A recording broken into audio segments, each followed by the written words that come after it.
Hello, hello, everybody. Hello. Hi. All right, so everybody, okay, great. Mics are on. So thank you everybody for coming to our panel. A little bit surprised, in the best ways. So very nice to meet you. My name is Richard, otherwise known as Ricky. And my name's Sam, otherwise known as Egg. It's easier to remember somehow. What, you egg? I'm an egg. Egg. Yep. So we're starting to get a little bit early because everybody's here. So we're pleasantly surprised. We were hoping we'd have a good turnout, but we're filled up and we have people even waiting outside. So thank you everybody for coming to support us and talking about mental health.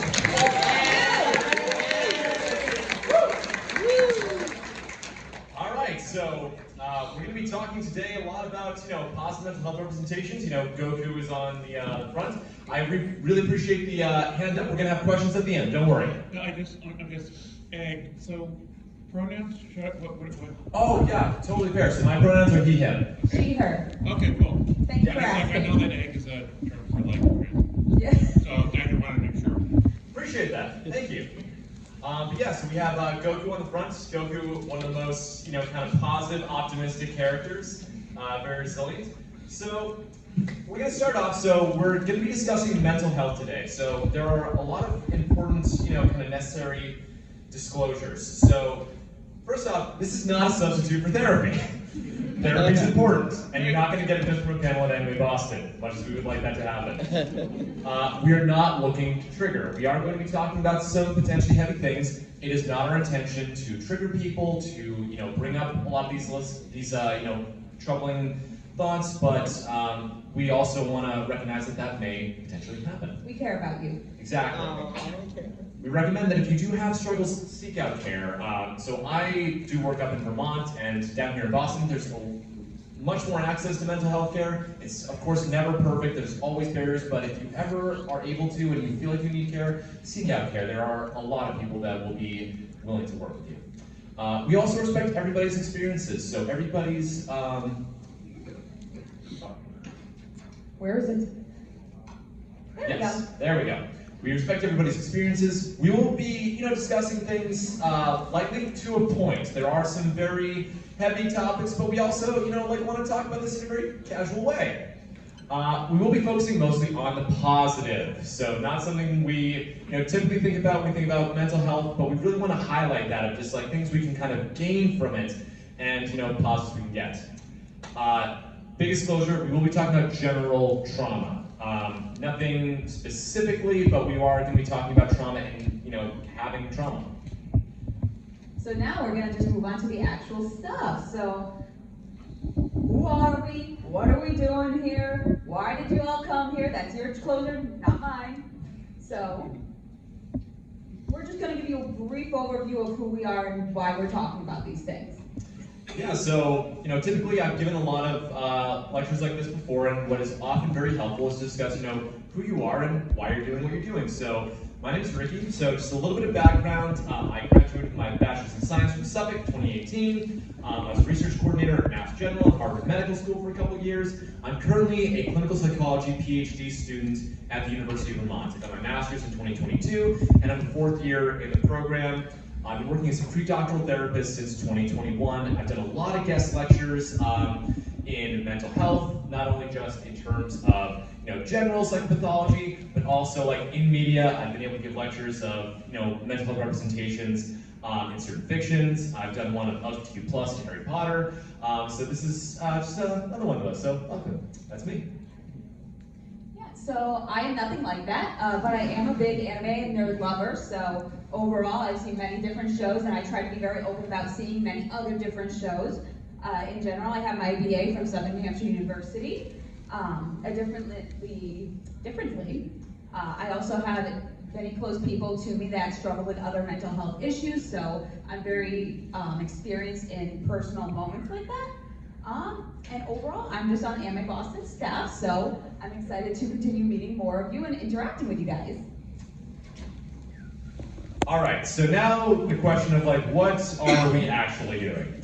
So we're going to be talking about, reflections of mental health in anime, real symptoms that we see in anime characters, the positive ways in which they cope, seeing how that can actually apply to being in real life and dealing with these things. And we're also going to be answering some questions, concerns, or comments at the end. We want to make sure that we leave some space for that. We're going to be discussing these following series. I'm not going to go through the full list, but you can kind of take just a brief kind of purview there to give a light warning of just some mild spoilers. But we're not talking about this. Yeah, so we're focusing on the positive. We're not talking about this. Or this. Oh. We're talking about this.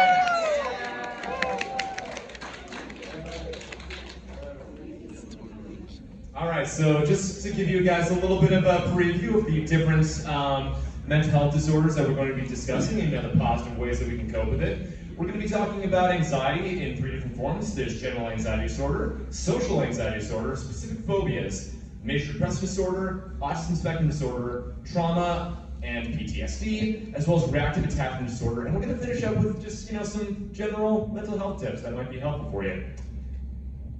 All right, so starting off, take a sip of water. Let the suspense build. If you don't see us hydrating, yell at somebody. Yes. Specifically us.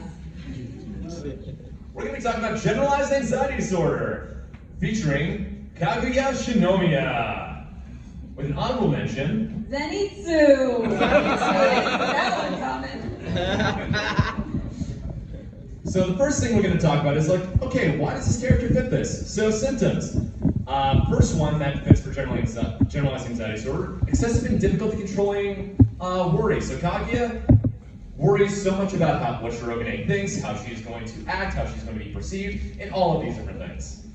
And you can't tell me a moment Zenitsu's not worrying about something, specifically getting hurt. Something I want to point out, anxiety is not inherently a bad thing. It is a very important adaptational tool that we use as a bit of a warning sign. The problem is when it gets to be too much. We think of it as false alarm that's just constantly blaring. They're also keyed up on edge, pretty keyed up and on edge most times for both of them. Tend to be pretty irritable, the flames of rage, if not apparent. Definitely muscle tension. They can be, oftentimes when you have anxiety, you just kind of feel that clenching. And difficulty sleeping. Many times we see Kaguya just tossing and turning, thinking about, what will Shirogane think of me? And then we have Zenitsu who just passes out in uncontrollable tension. And then, he's sleeping. No, he's not. He's actually about to kick butt. He's gonna kick butt. Yeah, we're keeping it PG-13. Best we can. We'll see how that goes. And then a big part is, significant distress or social impairment. So that's what we think about as, making these disorders, hitting the big criteria of a disorder is that it causes a lot of distress. It impairs how a person functions, potentially socially. And we see that where, these characters will close themselves off from their friends, from what they're doing. And I want to take some time to think about, maybe other characters in your mind that you can think of that may fit for generalized anxiety. This is not the end-all, be-all list, and we're going to ask you to reflect on this maybe a couple times. But now, what we're going to do, we know why they're anxious. What do they do that's helpful? So the first thing is, when you have anxiety, you often avoid things that are scary. So what these characters do is they actually face the things that scare them. They're not doing avoidant coping. So oftentimes what we think is avoidant coping is, something scares me, I'm going to avoid it. And for that brief moment, you feel a little bit better. However, it's not a long-term thing. You end up just being more afraid every time you face it. What these characters do, they face it. It's scary, it's hard, but they do it. Eventually, Zenitsu does it. It takes a long time if you know the show. Yes. Yeah. Also reaching out to friends. We see, Kaguya actually talking to people about things that are actually on her mind. Don't isolate. It doesn't work. And don't deny that the anxiety is there. It is there, and it will come for you. It loves to always come for you. And it's also important to make sure to accept what you can. The fact that, some things are difficult, some things are scary, and that's okay. We focus the energy more so in helpful areas. We call this unhooking in acceptance and commitment therapy. Now we're going on to the next disorder, which we're going to feature, oh, what a surprise, social anxiety with Shoko Komi. It's like it's the title of the show. With an honorable mention for Tamaki from My Hero Academia. Yeah. So with Shoko, here, give me a slide, give me the first bullet. There you go. Thank you. A persistent fear of social situations. She doesn't talk to anybody if she can help it, but she wants to. She also has that immediate fear of negative evaluation. So being judged, being like, man, this person's gonna think that I suck. People are gonna think that I'm weird. Mm-hmm. She often endures this with great distress. She's constantly shaking. She's constantly running away from people. This is understandable for her social anxiety. Once again, anxiety, it's a necessary thing that we have, but when the alarm bell goes off too much, it's a problem. And once again, causes severe impairment or distress. She barely can get a sentence out. Same thing for Tamaki. He has very few friends outside of Mirio. And, sometimes there's other symptoms or other characters that can relate. Once again, reflect on that. Thinking about other characters from certain series you've seen that, may kind of fit this, that do these things. So what do they do about it? How do you conquer something so difficult like social anxiety? So basically, we're going to learn to recognize and change the thoughts of ourselves. It is not an easy process, so don't feel hard on yourself. I'm sorry, I thought you were going to say something. Oh, no, go ahead. You were on the roll, go for it. Interesting.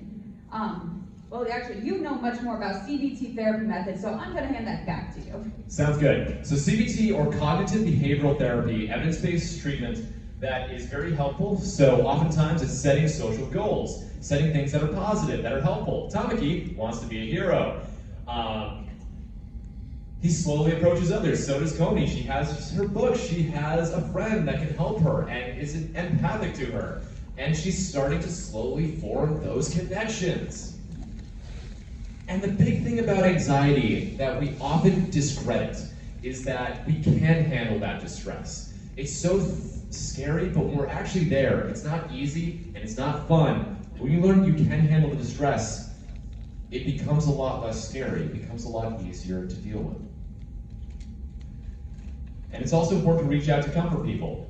Big caveat on this: without dependence, we can always, turn to our friends. We can have a safety person there sometimes, but they should not be the I cannot go here unless this person is here. When we think about social anxiety disorders, there are other, of course, problems that we do require people there. We're just thinking about social anxiety. Well, Komi makes a good example of this. She friends Tadano first, but throughout the series, she eventually learns how to reach out to Najimi and other characters in the show, eventually doing things without Tadano and feeling brave enough to take these challenges on by herself. Okay, so we've been going into the seriousness. Let's change it up. If you guys know JoJo, you may understand. So we're going to be talking about specific phobia with Josuke. Yeah. In which he fought the most fearsome enemy in JoJo's Bizarre Adventures. Who is that? No, not even a little bit. Not these guys. You get those off the screen. Wrong again! No, not even a bit. You thought so, didn't you? It was not me, Tio! No. It was the turtle! Those reptilians. I was going to say just looking at it, my god. So this is why, you're like, why? A turtle is why it fits for a specific phobia. Yeah, I can't say that word, Ricky. But he has a fear of the turtle. So we think of it as an innocuous object elicits great fear. So something that does not actually, is not actually dangerous. This could be a turtle. This could be just like a flower. This could be anything that's just small, but elicits this great fear, this great panic when you find it. And you're unable to move forward when you see it. He could not touch it no matter what he was doing. Look at him shaking his moments. Excessive fear, way more than necessary because it's not dangerous. And thinking about what he actually does to overcome this. He went forward to it. He touched the body. Ignored him being surrounded by bullies. He approached the turtle before they showed up. He even touched it. He didn't avoid it. Once again, he faced it in a safe way. That's always an important thing. If any of y'all have ever heard of exposure therapy, it isn't like Scarecrow in the Batman series. It's actually something where we face something that's scary in a controlled and safe environment so we know that it's safe. He slowly built up to it too. He didn't just go right for it. He slowly approached it, realized it's not going to attack him, went for it, and then slowly touched it. And he did it, and it was good. And while in JoJo's, while he didn't actually, there was this one moment that he shows this fear of turtles. But if you've seen the episode, he does express that he has been trying to build up to get through his fears of turtles. And he did it. And a big part of exposure at the end is reappraising, saying like, okay, I just did that. Does that mean it's that scary? Does that mean I can do this? Can I do scary things? Can I approach these things? Can I approach the turtle? So now we're going to be thinking about major depressive disorder, featuring our favorite boy, Izuku Midoriya. What a good boy! Oh, look at his crying face, my god. And then we have a lovely honorable mention, Mio from My Happy Marriage. I know, I'm sorry, she looks so sad. It's depressive disorder. What do you think? It's depressive. It tends not to be that positive. So what this disorder is marked by is persistent depressed mood, so feeling down, low enjoyment or motivation for activities, difficulty sleeping, feelings of worthlessness, impaired social connections with others. So for Midoriya, we see all of these things. He is incredibly down by the even concept of looking at All Might and saying, can I be a hero too? And he feels distraught. He does not feel that he can even approach things that are like being a hero, like being a firefighter, being a first responder. Doesn't even come into his mind. We know we're in My Hero Academia. We know those exist. And even some of them are not heroes. Don't have quirks. They are heroes. But he doesn't even approach them. He spends a lot of time at night just like focusing on it. He feels worthless, and he doesn't really have many other friends. Bakugo's not a friend in the beginning. Not even a little. Similar to Mio though. Mio starts off in the first episode very depressed. She doesn't have friends. She doesn't have a supportive family. She's just told to do chores and loses her own self-value and self-interest. So, with depression, what do they actually do? So sometimes we can't eat a celebrity's hair. No, you really shouldn't. I really don't prescribe that, in real life for anything. That will not cure your depression. No. I know it's a shock, but it will not. Instead, what they do is they engage in, different behavior. We call the fancy term is behavior multiplications. But really, it's doing new things, trying new things. We think of this as the don't do things cycle. And we're going to go over that in a second, and the do things cycle. They approach situations even though they feel low, have low energy. They don't wait to feel better, they just do them. And that's the hardest time to do them, but they do it. If you wait to feel better, you're going to be waiting a long time. Exactly. They change their internal narrative as a result. They change from the fact of no, I can do these things. I'm not worthless. I have other things. I am worth it. They explore relationships and experiences. There's an entire, I want to say, terabyte of fan fiction that exists in the internet of exploring relationships for Midoriya, but in the actual show, they're positive relationships. And they're actually friendly and fun. They're a good thing. Yes. They also set realistic goals. So they don't say, I'm going to save literally everybody. We're not going Shiro from Fate's Day Night on this one. Hero! And so now, once again, reflecting on this, do you relate to them or another character with depression? Just reflect on this, thinking about this, because we're going to have it as hopefully some discussion pieces at the end, because we're doing really good on timing. Yes, we are. Yeah. So now we're thinking about the do things and the don't do things cycle. So you don't do anything. Question for the room, how do you think that'll make you feel? Yeah. You feel depressed. So, outside in the rain. So what do you think happens? Do you think you do more or do less as a result? Less. Yeah, you do less. So what happens next? Yeah, you feel sadder. And this is unfortunately a very, it's a simple but also a very true and vicious cycle of depression. We call this the negative mood activity cycle. And yeah, Midoriya, hitting it pretty hard. We can change that a little bit.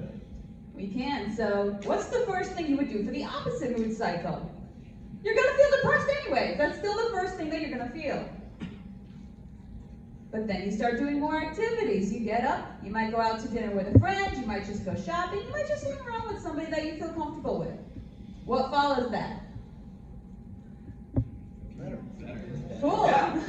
You might feel a little bit less stressed. You're not going to feel just like 0 to 60 completely better right off the bat, but you might feel a little bit better. Just a little bit of a nudge. And honestly, that little bit of a nudge is all you need. That's all Neo needed because she begins to feel better. When she does, she's gonna feel even more better. In this case, she's making her future husband a wonderful little necklace, a hair tie. They're not the same thing, but I thought they were for a hot second. In this sense, we call this the positive mood cycle. She follows it throughout the series, and it is a very good show. I highly recommend it. Yeah, so this is the positive mood activity cycle. It's an important little takeaway. All right, so the next thing we're going to be talking about is autism spectrum disorder, featuring L. With an honorable mention, another Death Note character. It's like they have a lot of those characters in the show. So we think about the symptoms of, what classifies autism spectrum disorder. Also, a big caveat of this is that we are basing this off the DSM, which is the common mental health diagnosis booklet. It's not perfect. It is what we have, and unfortunately, it is the most widely accepted. It's not perfect though. So, criterion A symptoms of autism are persistent deficits in social communication, and this occurs in different contexts. This could be nonverbal communication. L does really not understand when people in the room are not on board with what he's talking about or what he's saying. Understanding and maintaining relationships. Nisa kisses him once and he's like, wow, I think I'm in love with you. He does not understand it. Reciprocity in communication. He has a little bit of a difficulty of understanding, okay, how does a conversation flow back and forth? Often restrictive and repetitive behaviors. That's pretty much his entire quirk. He sits in very particular ways, has a heavy focus on sweets, rigidity in sitting postures and clothing. He's always wearing the same clothing. He has the same texture. It has the same feel. He's sitting in the same ways. He even says, if I was to not sit this way, my deductive abilities would go down. And that is a very common thing that can be heard. So I do a lot of autism evaluations, and that is a very frequent thing I hear of. If this thing were to change, then I would not be able to do this. And that is a particular way that a person is able to function. One, should be respected. And two, is important to recognize. Also persistent sensory stimulation. We often see him playing with his feet, playing with his toes, a lot of these different things. Also, it's the same for Nier, always wearing white, always wearing very soft, comfortable clothing, always playing with toys. Pattern recognition. They're really good at recognizing patterns of the way things go. And oftentimes in autism, that is a persistent thing, though. We can see that there's increased pattern recognition of a variety of different areas. For L and Nier, they do it in criminal justice. And so what they do, they utilize that pattern recognition in criminal justice. We often think about other things they could do that are more pro-social, that can be helpful. They don't do that in the show, but what they could do is receive more one-on-one support and social interactions, and receive occupational therapy assistance for exposures, sitting, and other fine motor movements. Sounds very. Also sensory training. Once again, if the sensory problems are to a degree where it's impairing and difficult, sometimes they can receive training in that to get exposures in a helpful way with somebody one-on-one to find that I can experience other sensations and it will be okay. Also nutritionist for L. He says he can burn calories with his brain. There's no actual science behind that. And eating junk food all day is not a nutritional value. Actually, there is science behind the fact that when your brain works hard, you do actually burn more calories. You do burn more calories, that is correct. However, you do not burn kilocalories. which is oftentimes what you get from like heavy intakes of cake. That is a good point. I do appreciate you bringing that up. And you know, if you think about it, and you also like want to reflect on this and have a discussion point, other characters with autism that you may find, one that's not an anime, but I want to quickly mention, Entrapta from She-Ra, was written to be a representation of autism in a very positive way. It is not an anime, so I can't really talk too much about it in this panel, but want to also just mention that briefly. Now the next question. Did y'all ever hear trauma? No, I request it. Feel that. So trauma in anime is not something that's uncommon. All these characters. Yeah. No, we're not talking about them. They have the trauma. They do not have any positive coping skills with that trauma. They do many bad things with this trauma. Exactly. Exactly. It's not a coping skill. I never recommend it as a coping skill. Let's think about someone who has PTSD, though, who does, more positive things with it. Like Shoto Todoroki. Yes. Honorable mention. Yes, Ed Elric. Yes, I have Everbriller. My brain lapsed when you said Shoto Todoroki for a moment. That's okay. We're here for mental health, and I accept that. You accept me for who I am? Yes, I do. Thank you. Edward Elric is also on this panel. So think about the symptoms. So we think about a necessary, just gateway symptom for PTSD is a criterion A trauma. I won't go fully into what that constitutes, but Todoroki experiences something that is very damaging physically at an early age, and he has a bit of intrusive symptoms of that going on. And Edward Elric, he had something happen. A little bit of something. I'm sure y'all are quite familiar with Edward's background. Maybe we should ask his mom. Yeah. I'll ask Al. Oh, even worse. So we think about intrusive symptoms. Those are symptoms that kind of come into play while somebody is, trying to focus, trying to think about. We have flashbacks, we have memories when we do not want them. Mm-hmm. And Todoroki and Ed both have those. Mm-hmm. Avoidance behaviors also have that pretty heavily. We know Todoroki did not even try to use his fire powers until, Midoriya gave him a very nice shonen monologue. It was so heart-moving. And then we also have negative changes in mood. Todoroki's not a very happy character when we see him. He is very sullen, he is very down. He's got that kind of broodingness very frequently. And Ed can be quite the angry small boy. Very small, very down, very angry boy. He's got to drink more milk. He has to. Yeah, unfortunately, for all these, he just comes up short. Thank you, everybody.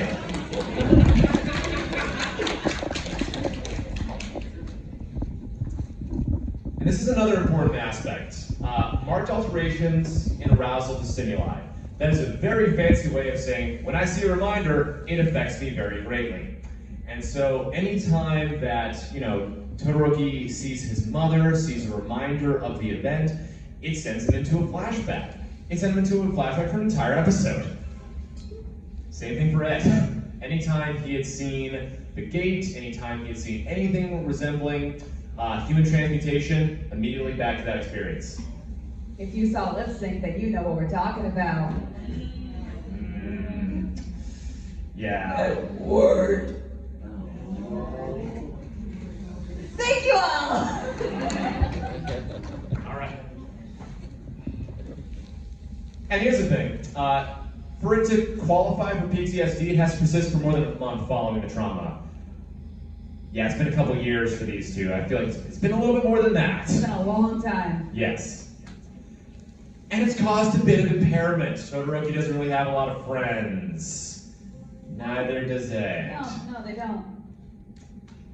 And it also creates an unhelpful narrative. So we think about trauma as a major shock that says something either usually, the world is unsafe and I'm unsafe in it. And that can cause a lot of fear, a lot of distress, and a lot of pain for a lot of people who experience trauma. We see that in these characters, we see that in real life, and it's important. So we think about, how do we try to resolve this? What do they do? Once again, safe exposure to the reminder. Make sure it's safe. So Todoroki uses his fire, he slowly acclimates himself to it, he slowly spends more time with his father, who is, we could have an entire panel on how he has problems, but we don't have time for that today. He reappraises his experiences. He has a new narrative saying, all right, I can use these fire powers, and I am not the person that led to this happening to me, that led to me being scarred. Or even like Edward, who he tries to use alchemy and even approaches the gates. And he engages with others and forms a support network. We actually see Todoroki, forming connections, becoming friends. He even helps out Midoriya against Stain. And he does that as a recognition of, I need to be with other people, I need to help them, these are my friends, this is what I need to do right now because I care about these other people. And Edward with Roy and his team. Winry's always a good support system along with Al. And this is another important thing. They don't deny what happened. When trauma happens, and it does unfortunately happen, something I say oftentimes in therapy is that we can't stop the bad experiences from happening. What we can do is try to accept that they happened and not let them try and overtake our life and what we have to do. They don't have to control us. We can say that they happened and we can continue on. And these characters both do that. So now that we've talked about some heavier stuff, let's end with a little bit of a lighter note featuring our favorite dad. So we're going to talk about reactive attachment disorder. So this is Lloyd/Twilight. So reactive attachment disorder is typically a disorder we see diagnosed in childhood, but we often can see it, shown if not treated in adulthood. And for Lloyd, we see that he rarely turns to others for emotional comfort when distressed. He has minimal social responsiveness. He has probably the biggest mic drop leave of a woman in the first episode of Spy Family. It's kind of amazing, just leaves her right there. History of social neglect. We see oftentimes he was left alone. He did not have a lot of care as a child. And so that's a big part of it. It's very limited positive affect. We don't see him genuinely smile until he's in a family. So what does he do to get away from that? He focuses on skill building. He builds that family. He thankfully does not have any language or cognitive delays, but he does build skills of forming connections, being paternal, being able to show care for other people in a genuine way. He lives in a positive and stimulating environment. He is with an assassin and a telepath. I do not know what could be more stimulating than that. Boy, do they keep him on his feet. Yes. But he doesn't know that. He doesn't know that, but he feels the effects of it. Fair. And he has continual engagement with pro-social figures and learning social skills. So he is continually around other people, he is constantly trying to build these skills, and he's constantly trying to learn. So now I want to end on a bit of a schmaltzy note by saying you don't have to suffer in silence. It can get better. We see in a lot of these characters, they face horrible things, and we face a lot of horrible things in our lives.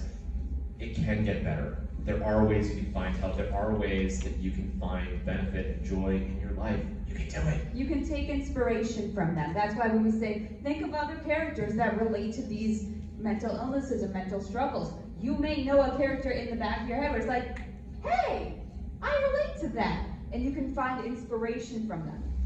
And thinking about how they overcome it. Something I love about anime is that there is a consistent narrative in a lot of them of overcoming that adversity. And these characters do it.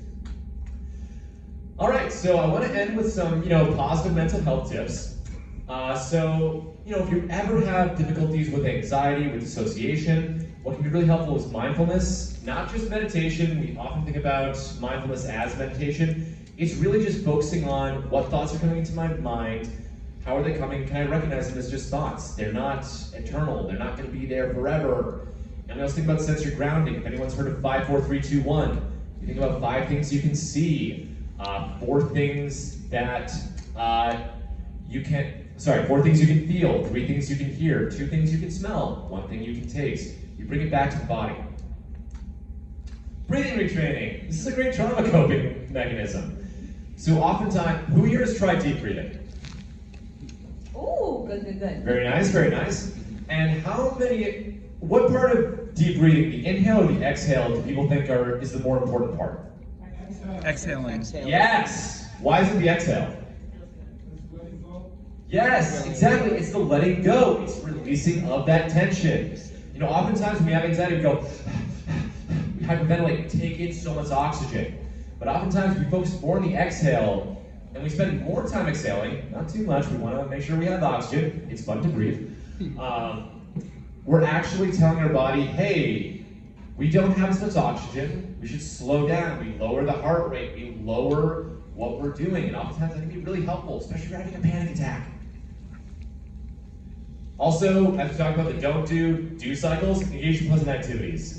And when I say pleasant activities, like things that we enjoy, they can be many things. Like being at Anime Boston 2024. Woo! Yeah! Some things we think about, first off, incompatible with depression. Laughing. It is very hard to be depressed in that exact moment while you are laughing. Getting good sleep, that can oftentimes be very helpful for your mood, is getting a full 8 hours. Spending time with others, doing things not only just by yourself, but with other people, sometimes can be very engaging. We are social creatures by nature. We are adaptationally functioning better as a group. I don't know about y'all, but I feel so great when I go to Anime Boston. I'm around so many other people who love the things that I do, and we feel so unified, and we feel so accepted, loving these things. Exercise, physical activity is always a major benefit to everything that we can do. And it's been shown to be just as effective in many cases, in many studies, granted with limited sample sizes, as antidepressants. Engaging in consistent physical activity is good. And not only that, it doesn't have to be running a marathon. It can just be consistently walking, consistently lifting small weights, doing these things consistently, and engaging and in a way that's activating is powerful. Also, mastering a new skill. I recently learned how to sew for anime, for cosplay. I had never done it before. I'm not good at it either. Thank you. But I'm getting better at it, and it is sometimes frustrating. It's many times frustrating, but it's also great to kind of reflect that, okay, I can sew something now. I can bond 2 pieces of fabric together. That gives me a little bit of joy. And that could be anything. It could be crocheting. It could be learning how to play an instrument. It could be learning a new game. It can also broaden your interest in the sense to meet other people and make more connections as well. Exactly. And another note is reaching out if you feel you need help. I said this at the beginning, and say it again. If you ever feel that you need help, there are many ways you can seek out therapy. There's Psychology Today, there's calling your insurance provider. If you don't have insurance, that's okay. There are still a lot of therapists who provide services out of pocket and even do so at a sliding scale, so they recognize how much money you make. At least, they do this more so in Boston than in New York. I have a bit of bias against that, but even still. And talk to your community. Sometimes someone in your town might know somebody who is a family friend and might be able to help you out and get you an appointment. Or just in general, maybe there's group activities that you can go to for people with similar struggles. Exactly. So, that is everything we want to talk about. Doing great on time, so I want to thank everybody so much. And open the floor for any questions that people have. Love to discuss them. Yeah. So, I saw your hand raise it first. Go. Front row. Sorry. And then you're sorry. I just wanted to ask, because you mentioned the question is sleep, getting 8 hours. Yes. I know people in my life have the question of they sleep 10 hours. Yeah. Good point. What do they do? Yes. So that's a really good point. So y'all heard of insomnia. There's also this thing called hypersomnia, sleeping too much. That can also be very much a symptom of depression. And that's important too. I really appreciate that you brought that up. What can be really helpful in that way is setting consistent sleeping times. I'm going to bed at this time and I'm waking up at this time. Even if you do not want to get out of bed at that alarm, still getting up and out of bed can help really change that circadian rhythm so that you're not sleeping 10 hours, but you're getting your body adjusted to more of a 6 to 8 hour schedule. 6 to 8 hours is generally think about it as the sweet spot. Everybody has a little bit of variance, but generally 6 to 8 is the best if you can shoot for that. Yeah, consistently doing alarms, consistently doing, even if like they have their windows open, if like they're letting like kind of sunlight come in, can be helpful as well. Making sure that they even have a wake-up call sometimes can be helpful if they have somebody that helps out with that. Yeah, does that answer your question? And give yourself forgiveness. If there's a day that you don't get up to that alarm or like you oversleep, it's okay to make mistakes because mental health care is not a one-day process. Yes. It can take years sometimes to get through these things, but then you'll look back and be like, wow, I just got through a lot of that and I've done so much better recently. It just takes time. And it's something I think a lot of people can be very harsh on themselves with because they feel like they're not making progress fast enough. But give yourself breaks. Yes, so I see your hand was up. You're standing. Yeah. Sure, go for it.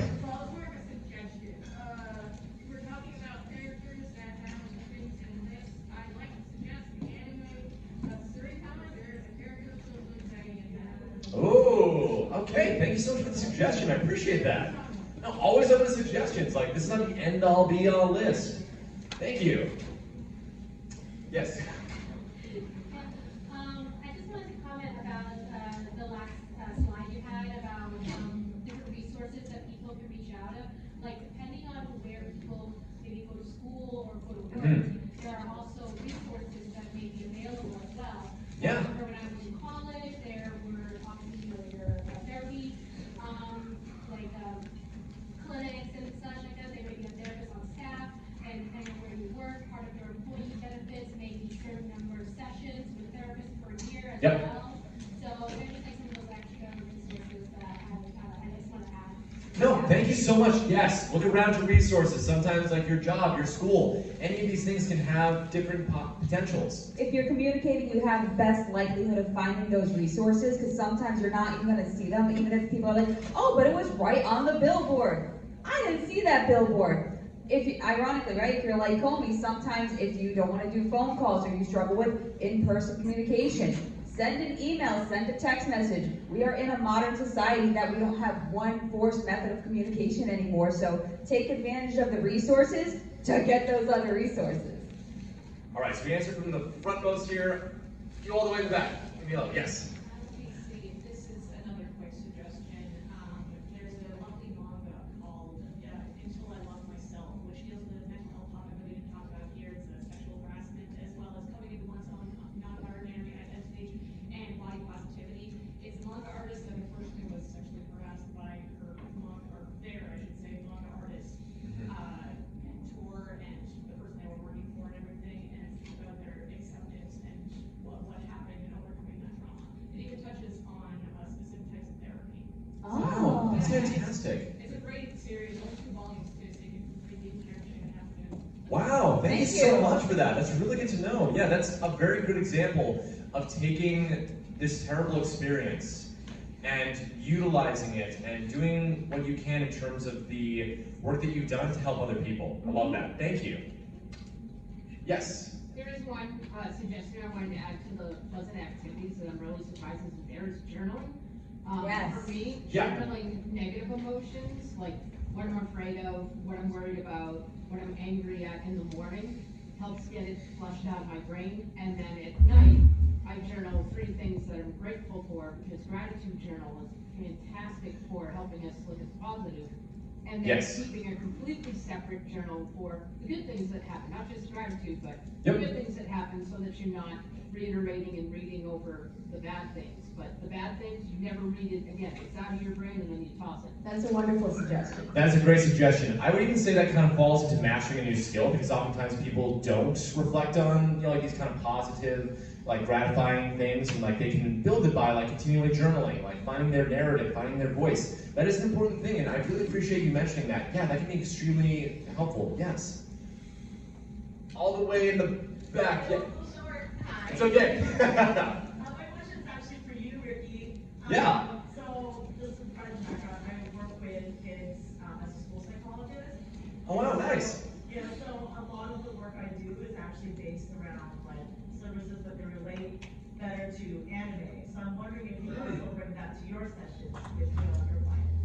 I love that you asked that. I do if the person knows the anime, if they know Lord of the Rings. I bring in Tolkien so much. But yes, I have brought in anime so many times. I get a gauge. So something that I do with a lot of my therapy clients is they'll say, okay, I spend a lot of time like doing this. Like I may be watching TV shows. I'll ask, what TV shows are you watching? For two reasons. One, my own curiosity. Two, because I'm also interested to see, okay, what is somebody watching? What media are they engaging with that is affecting their mental health? If somebody, is very depressed and they're watching some really depressing shows, they're watching Chernobyl, I'm saying, maybe we should switch to something a little bit more positive. And oftentimes people will bring up animes, and I really find that can be helpful because I can say, all right, think about some characters that you really love, that you really like and relate to. And maybe as you're trying to affirm yourself or trying to do these things that are hard, that are scary, thinking about, these examples from this media that you love. And oftentimes that can be extremely powerful and very helpful for people. And I'm really glad to hear that you do that with your work as a school psychologist. It works like a charm. Yeah. Yeah, absolutely. Absolutely. Yes, you in the front. Something else I thought Midoriya is really useful for is thinking about imposter syndrome. Oh, yeah. Because I recently, a little while ago, I watched the first 3 episodes with like club I'm a part of. Mm-hmm. And one line that really stuck with me, because I used to struggle a lot with imposter syndrome, was where Midoriya said, "I'm so blessed," and then All Might was like, "But this was all you," or he was thinking in his head. He's saying this, but he's like, it was him who got himself to this point. Exactly, yes. Imposter syndrome, that's a great point. Imposter syndrome, though it isn't in the DSM, is a very persistent feeling. As a grad student, I have that quite a bit.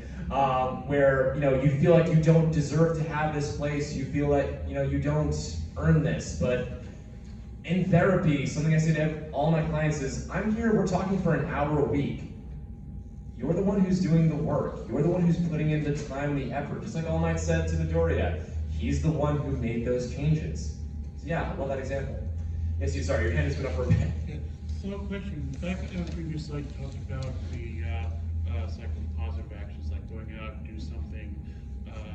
What if you don't really have the opportunity or money to really do some of those things? That's a very good point. Yeah, we don't always have the money to go and travel the world, see Europe, do all these like amazing things they say to do for self-care. Forget travel the world. I don't have enough money to travel to Vermont.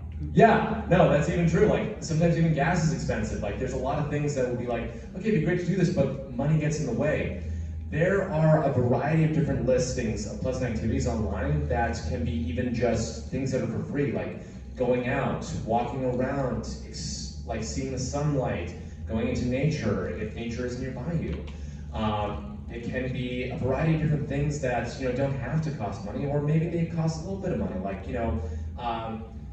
they brought up journaling before, and I think like that costs about $2 for a notebook and about maybe $1 for a pack of pencils, potentially. If it's bringing a positive change to your cycle, it could be any new or current activity, so long as you try to incorporate it into the cycle. Yes. Yes, you. So, back to what you were saying about prices, just a suggestion, a lot of parties have like a ton of classes, they do all year long. They actually just had a solo class at Norton, but they have a ton of classes, they're all free, and they have a ton of things that you can do. They have a writing poetry class coming up as well at the Norton Library, for all our parties have like free things that you can do. Thank you so much for bringing that up. Yes, libraries. We very much stand libraries. They are so important.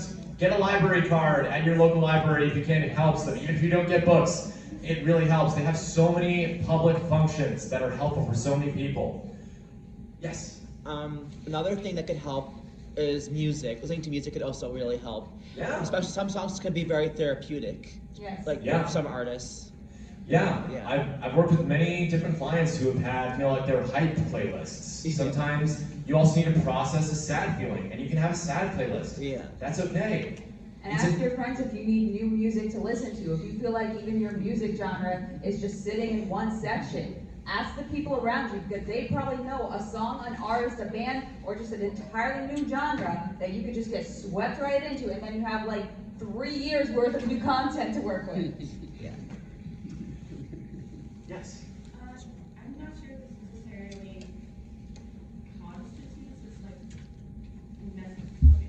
Maybe not always turning into something new will bring you the most joy, but maybe turning into something that was a thing that you did in your childhood. Yes. A feeling of nostalgia because it brings you great comfort. Exactly, yes. I'm really glad you brought that up, because it doesn't need to be a new thing you've never done before. That's so true. It can be a thing that you found that you loved before. Maybe it was a while ago, it's been a while since you've done it. Maybe it's something that you just haven't done like in a month. The important thing is doing it.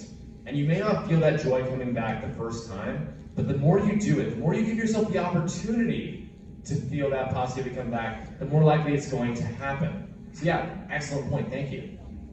Yes? This is kind of like a mental resource kind of thing. It's not really widely discussed or talked about. Something called accredited subpath, which is psychosocial based. It's basically, if you have a clinical diagnosis, you're based, you can get those resources for free. And if you're looking to get back to school, or you have a gap in your resume, or you've just never been employed, they can help you build those skills and put that on your resume. It's really database. That's wonderful, I love that. It's called accredited subpaths. There's like international programs as well. Awesome, thank you. Any more questions? Yeah, I see, yeah, behind the There you phone. I'm are. sorry, you're behind the phone, it's hard for me to see. This is a convenient spot. I just want to do a quick overview as well. I used to work in a library for a while, and in an effort to stay relevant, a lot of libraries have started to incorporate much more than just books and DVDs and stuff like that. So as a result, if you haven't been to your local library recently, I've heard libraries getting 3D printers, they have board games, all sorts of classes. People from the community come in, and it also helps because it keeps the library relevant, which means that symbiotic relationship. You learn a new skill, the library gets to stay around. So Yeah. That's awesome, thank you. All right, any other questions?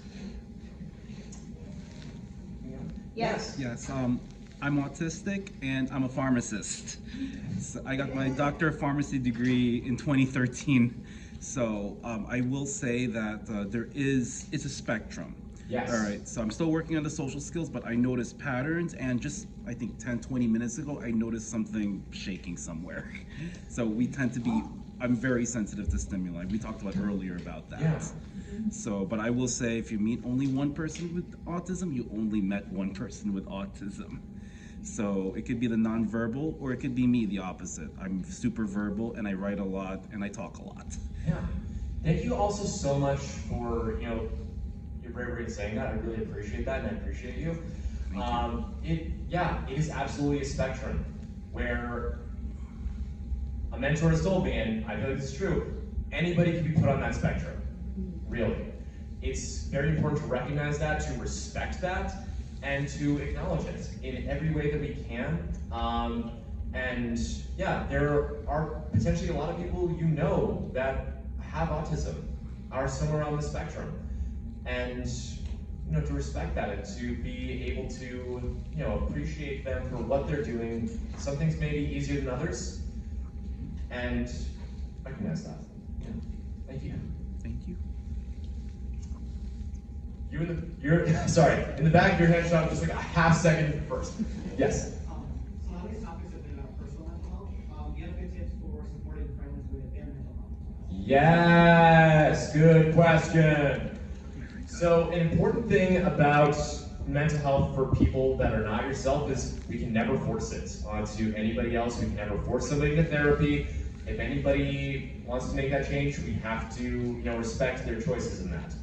The other aspect is we need to recognize where they're coming from, and honestly have it as an open question is my biggest recommendation, is saying, hey, whatever you can ask, If you feel comfortable, what are you going through right now? If they don't feel comfortable, they are not obligated to tell you that. Another aspect is, I think what can be really helpful is giving people a choice for how you would like to support them. My often go-to for my friends, like, because outside of therapy is I can give you room to vent, I can offer advice, I can just sit and listen, I can give you space, or I can give you a distraction. I kind of use the two of those right there, but like offering choices of like, what would you like, and you respect the answer. It's a very good question, thank you. Yeah.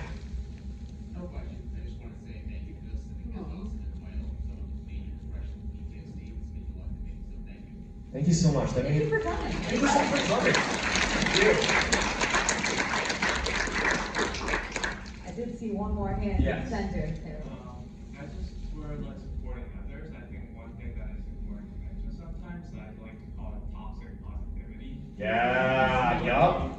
Oh, it's gonna get better. Oh, focus on the good things. Just invalidating their negative emotions. So like not doing that might be very helpful. That's a good I know point. you're trying to help them. Yeah, exactly. Sometimes, like in our efforts to help, we can push that toxic positivity. So switch the letters there a little bit.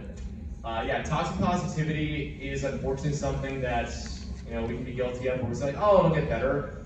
Sometimes it's important to just validate somebody where they're at, where something did suck, something did happen. The important thing is that you're there for them, you're supporting them, and that whatever happens, you will be there for them. You could always offer someone a hug as well, because physical connection can be very valuable to some people, even if they don't recognize it immediately. But always ask. Consent is first. Consent is key. Yes. All right. Any other questions? Any other thoughts? Yeah. Hi. Question. Okay, so I'm a learning researcher. I'm a PhD student at Tufts. Nice. I was just wondering if you have any tips for how to get involved, more so doing what you're doing. I don't know. I want to guest lecture some more on their year. Oh, nice. Yeah. So I really love that you asked that question, because I had that exact same question about a year and a half ago. And the thing I did is I asked people who did it. So one of my biggest inspirations is Drea Letamendi. She's a wonderful podcast called The Arkham Sessions. She talks about mental health in DC movies, Marvel movies. She's done Star Wars, she's doing Star Trek, she's now doing X-Men. And something I talked to one of my mentors was, I was like, hey, I really love that she does this. And I'm pretty nerdy about these things. Like, can I do this? And I had a great mentor who said, yeah, do it. Like, find a place, find a way to do it. So I went to one of my professors at college that teaches a course called Psychology and Harry Potter. That's very handy, and it's also like, we have, I'm not going to go too much into it, but we have a very big, like, here's what JK did and here's how we acknowledge it. Also, and we continue. But then I thought about, hey, Anime Boston, I have one of my best friends with me, and I was like, hey, I think it'd be fun to just like have a panel. So many people have wonderful panel ideas. I've seen so many great, interesting ones. Why not do it in this way? So my advice to you is asking people for potential opportunities, seeking them out, and then like even the place like here, Anime Boston, I was really fortunate. They gave us a chance to do this, and so yeah, there's also a lot of other cons you can do it. One of the best recommendations I've personally experienced, always go for it. If it's something you're interested in or something you want to learn more about, ask the questions, apply to the panels, apply to events. You have nothing to lose but to try it. If it doesn't work out, at least you tried it. If it works out, you had a wonderful opportunity and experience. Absolutely. Yes. It's more of like a comment, but a lot of problems can go unnoticed, so don't feel too bad. Like my dad is a psychologist, and my mom found out she has ADHD at 45. I found it at 12. My twin brother also has it. I'm autistic. It flew under my dad's radar completely. So like, just because you aren't diagnosed, like these things can like go undiagnosed for 45 years. Oh yeah. So like, don't feel too bad if you're like, I think I should be diagnosed and no one caught it. They tend to not catch it unless you have like bad grades or like you have persistent social things. Like I'm social, but like that's also why they don't catch it. Exactly, yeah. The rates we have of depression are highly like the actual rates of like what actually happens. It's the amount of people who come in and get the full diagnosis. That takes a lot of time. It takes me, like, to do a full comprehensive evaluation, it probably takes me about 4 to 5 weeks to go through all the measures, all the scales, write it up, and then send it in. Yeah, excellent point. And no one should feel pressured that, oh, I don't feel like I'm the same as these other people. Don't feel pressured to go get diagnosed or see if you need a diagnosis. You are who you are. Don't let other people control or judge you. Love yourself first. Exactly. Yes. Very important. That's fine. Have you guys considered putting this panel online in some format, whether it be slides or a video? My sister recently completed her PhD, and I figured that she might be interested. Yeah, so we can do both. Yeah. More than happy to do both. We're hoping to also like bring this panel to other conventions hopefully this year. We're also hopefully, you know, we'll have to do this again next AP, so like hopefully fingers crossed, like there's also like a ton of fantastic panels, so if it doesn't make it, that's fine. But yeah, as most we can do, like one big thing for me is dissemination of information is huge. Like the access should not be just the people who work in it. Like this information should be for everybody, because everybody has mental health. Everybody has struggles. Everybody deserves to have the chance to improve. Yeah, so thank you so much. Any other questions? I thought I saw a hand in the back before, but I could be wrong. On that note, do you guys have like a podcast or anything outside of what you do that we could like follow? That sounds weird, but the stuff that you're saying, there have been mental health panels at this on before, but this is the most helpful. Do y'all love us?